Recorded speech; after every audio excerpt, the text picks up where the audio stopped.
Abbas, yakni sahabat Nabi. Maka katanya Yazid Al-Farisi, aku pun menceritakan kepada Ibnu Abbas, sesungguhnya aku melihat Nabi SAW dalam tidur.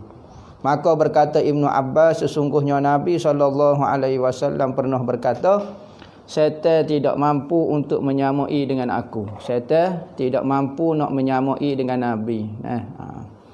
Ini merupakan penjaga khas daripada Allah Subhanahu Wa Taala kepada Nabi Muhammad, dan supaya umat dia tidak tersesat apabila bermimpi bertemu dengan Nabi.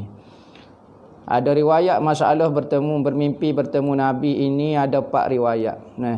Ada kata la yatashabbaha bi, ada kata fa inna syaitan la yatamassalu bi, wa man ra'ani fil manami fasayarani yaqazatan. Ada riwayat kata ni faman yarani fil manami fa innahu yaral haqqa.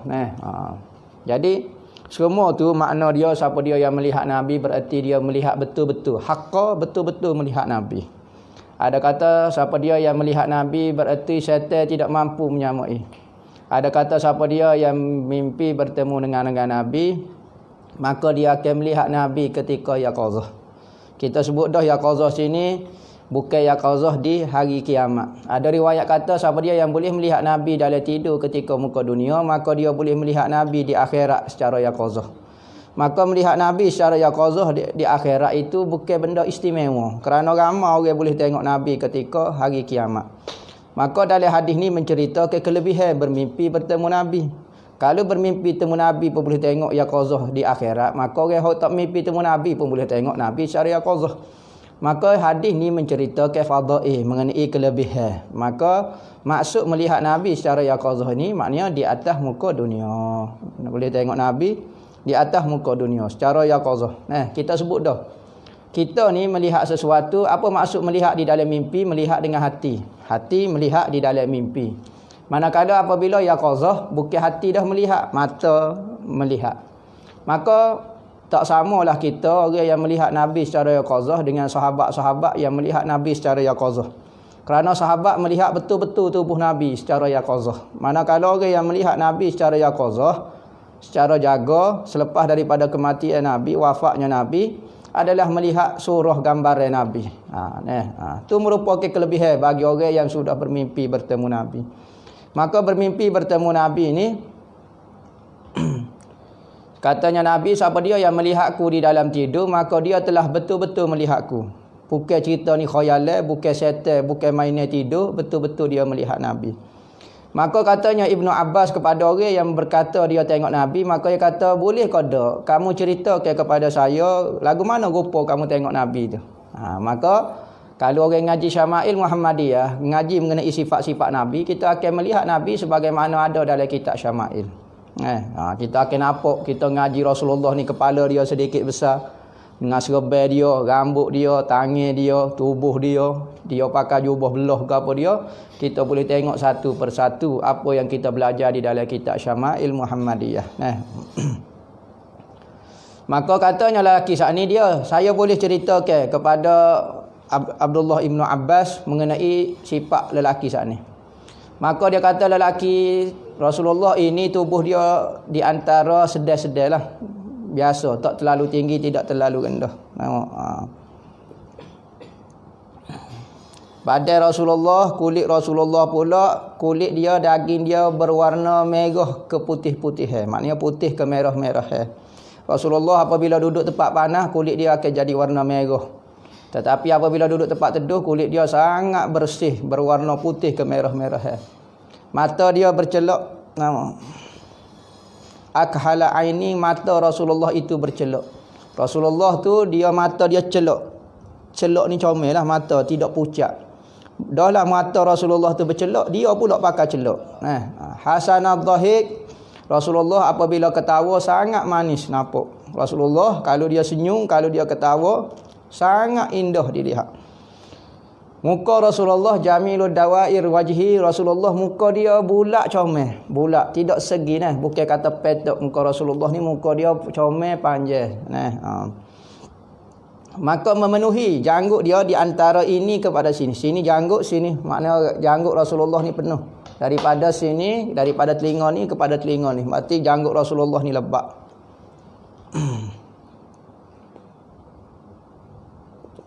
memenuhi bahagian dadanya. Qad mala'at nahrahu, janggut dia lebat di antara telinga ke telinga dan panjang dia hingga menutup di atas dada ni. Maknanya tutup sikit. Tu janggut Rasulullah. Maka berkata, aku tidak tahu sifat-sifat ni. Ada setengah-setengah sahabat kata, hok mu tengok dalam mimpi ini, aku sendiri pun tidak tahu sifat ni ada pada Rasulullah. Maka berkata Ibnu Abbas, sesungguhnya kalau kamu melihat di dalam jaga, nescaya kamu tidak mampu menyatakan ciri-ciri beliau lebih lengkap daripada ini. Berarti sahabat-sahabat dulu apa melihat Rasulullah secara yaqazah, secara jaga ni, maka sahabat dulu ketika tak pernah mata dia bertentangan dengan Rasulullah kerana adab dengan Rasulullah. Semua hadis menceritakan tubuh dan rupa Rasulullah. Hadis ini diriwayatkan oleh sahabat, iaitu pemandangan peristiwa dia tengok ketika dia kecil. Ketika sahabat kecil dia beranilah tengoknya. Tetapi apabila Rasulullah besar, apabila sahabat besar, maka dia beradab dengan Rasulullah, tak pernah tengok direct. Maka katanya Ibnu Abbas, kalau mu tengok direct, nescaya kamu tak boleh nak cerita, kerana segannya kamu nak lihat Rasulullah. Tetapi apabila dalam mimpi, kita berani melihat tubuh Rasulullah, tengok rupa Rasulullah secara jelas lagi. Qala Abu Qatadah qala Rasulullah sallallahu alaihi wasallam, man ra'ani ya'ni fi naum faqad ra'al haqqa. Katanya Abu Qatadah, berkata Nabi sallallahu alaihi wasallam, sesiapa yang melihat aku yakni ketika tidur, maka dia telah melihat kebenaran, yakni melihat benda yang benar, iaitu apa yang ia lihat sama dengan benda yang sebenarnya. Tu hak dipanggil. Berarti apa yang ia lihat Rasulullah, betul dia melihat Rasulullah. Cuma kadang-kadang kita melihat Rasulullah menurut iman kita, menurut amalan kita. Kalau amalan kita sempurna, maka kita dapat melihat Rasulullah itu dalam keadaan sempurna. Kalau kita melihat Rasulullah dalam keadaan iman kita kurang, maka kita akan nampak kekurangan pada Rasulullah. Kerana Rasulullah ni merupakan cermin kepada kita. Cermin kepada kita. Seperti kita melihat matahari. Matahari itu sempurna. Ada orang pakai spek, pakai cermin mata warna hijau. Jadi dia nampak matahari itu warna hijau. Orang ni pakai spek warna biru.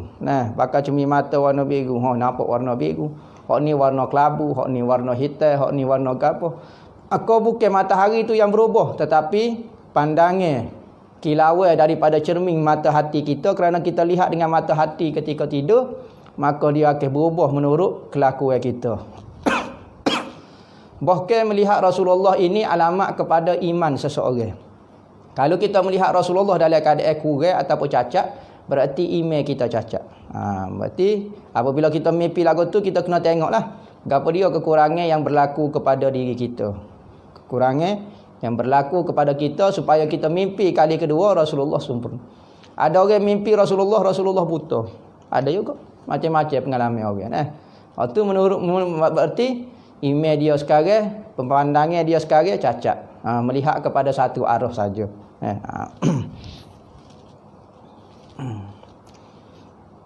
Nabi kata al-mu'minu mir'atul mu'minin. Orang mukmin itu cermin kepada orang mukmin. Maka Nabi Muhammad itu cermin kepada kita. Sebagaimana ada seorang menghadap kepada guru dia, bertemu dengan guru dia. Nama Syekh Yazid Al-Bustami, tak silap ambo lah. Syekh Yazid Bustami, tak silap ambo. Katanya anak murid kata ya wahai tuan guru, saya bermimpi tuan guru semalam. Oh, dia kata kamu bermimpi temu aku. Okey, lagu mana rupa aku? Saya malu nak sebut. Malulah sebutlah kata. Dia kata saya bermimpi tuan guru kepala babi. Tuan guru kok duk mengajar saya sekarang, maknanya Syekh Yazid Bustami lah. Kepala dia kepala babi. Maka katanya Syekh Yazid Bustami, betul mimpi tu. Tetapi kepala babi itu adalah kepala kamu. Berarti guru tu akan mari menegur. Nabi mari menegur umat dia dalam bentuk rupa dia, nak nunjuk kepada kita. Kerana kita payah nak melihat diri kita kecuali dengan cermin. Cermin itu digambarkan sebagai orang, manusia, iaitu Nabi Muhammad ataupun guru. Maka kalau kita bermimpi Nabi Muhammad tu kurang, berarti kita yang kurang sebenarnya. An Anasin anna Rasulullah sallallahu alaihi wasallam qala man ra'ani fil manam faqad ra'ani fa inna syaitan la yatakhayyalu bi. Wa qala wa ru'yal mu'minu juz'un min sittatin wa arba'ina juz'an fin nubuwah. Daripada Anas bin Malik berkata ia, sesungguhnya Nabi SAW berkata, siapa dia yang melihatku di dalam mimpi, bererti dia telah melihatku betul-betul. Sekalipun tidak tengok jasad, tengok rupa yang sama betul. Sesungguhnya syaitan tidak mampu menghayalkan bentuk tubuhku. Kerana Nabi Muhammad ni merupakan insan, manusia yang paling sempurna. Insanul kamil, manusia yang paling sempurna. Ciptaan Tuhan, tempat tajalli Allah Subhanahu Wa Taala paling sempurna. Sifat jalal, sifat jamal dan membentuk sifat kamal paling sempurna berada di Nabi. Paling sempurna berada di Nabi. Sebab tu kalau kita mengucap kena sebut nama Nabi Muhammad. Asyhadu an la ilaha illallah wa anna Muhammadar Rasulullah. Tak boleh kita beriman dengan Tuhan saja, tidak beriman dengan Muhammad. Tu hebatnya Nabi Muhammad menentukan iman juga. Maka orang yang sempurna ni Allah Ta'ala jaga daripada diserupai. Kerana Nabi Muhammad ni manusia, dia ada bentuk, ada rupa. Maka syaitan cuba nak tiru. Maka penjagaan daripada Allah Ta'ala, syaitan tak boleh nak tiru rupa. Tak boleh tiru rupa bentuk Nabi SAW. Ataupun dia buat rupa lain tetapi dia kata hak ni Nabi. Tak boleh juga. Kerana menyebabkan umat dia akan jadi sesat. Ada orang tanya, apa tak boleh berupa dengan Tuhan? Kalau Nabi Muhammad dijaga sangat, apa dari hadis tak kata syaitan tak mampu menyerupai dengan Allah? Kerana Tuhan tidak ada rupa dan bentuk. Maka apabila kalau syaitan mari berupa bentuk, berarti awal-awal lagi kantoi dah. Berarti itu bukan Tuhan dah kerana berbentuk dan berupa. Tetapi Nabi Muhammad kerana ada bentuk, ada rupa, maka dia dijaga oleh Allah Subhanahu Wa Taala. Khususiat keistimewaan Nabi Muhammad supaya umat dia tidak sesat. Kerana umat Nabi Muhammad ni katanya dalam satu hadis Nabi kata akan ada satu golongan daripada umatku pada akhir zaman, dia rela menyerahkan semua harta dia dan apa yang ia miliki hanya semata-mata nak melihatku sekali sahaja. Ada golongan daripada umat akhir zaman rela menyerahkan apa sahaja yang ia miliki, tujuannya hanyalah untuk melihat Nabi ataupun nak bersama Nabi walau sebentar. Nabi kata ada golongan lagu ni. Dan katanya lagi, sesungguhnya mimpi orang mukmin itu satu juzuk daripada 40 juzuk daripada kenabian. 40 juzuk kenabian. Mimpi orang mukmin itu Nabi kata siapa dia yang nak mimpi yang indah-indah, mimpi yang pelik-pelik, mimpi yang hebat-hebat dan mimpi yang benar, jangan bercakap dusta. Nabi kata orang yang paling jujur, paling benar mimpi dia adalah orang yang paling jujur percakapan dia. Tak pernah kecek dusta, maka insya-Allah mimpi dia semua benar-benar. Dan Nabi kata satu mimpi orang mukmin, orang yang betul, jujur itu, mimpi yang benar itu merupakan satu daripada 40 juzuk kenabian. Kerana Nabi Muhammad ni sebelum jadi Nabi, Nabi Muhammad jadi Nabi 23 tahun. 23 tahun. Manakala 6 bulan sebelum Nabi Muhammad jadi Nabi, maka Nabi Muhammad mendapat jadi memperolehi mimpi-mimpi. 6 bulan sebelum jadi Nabi, sebelum umur 40, 6 bulan tu Nabi Muhammad mari mimpi-mimpi yang benar. Katanya Sayyidina Aisyah, mimpi Rasulullah sebelum jadi Nabi seperti cahaya waktu pagi. Mimpi pagi ni, malam pagi esok tu jadi seperti yang ia mimpikan. Maka 6 bulan ni bersamaan dengan 1/46 daripada kenabian. Maknanya Nabi Muhammad jadi Nabi 23 tahun. Berarti kalau 6 bulan ni bersamaan dengan 46 kali. 46 kali sama dengan 23 tahun. Jadi setahun ada 12 bulan. Bagi 23 tahun berarti 46 kali 6 bulan. 46 kali 6 bulan. Jadi 6 bulan ni mimpi yang benar.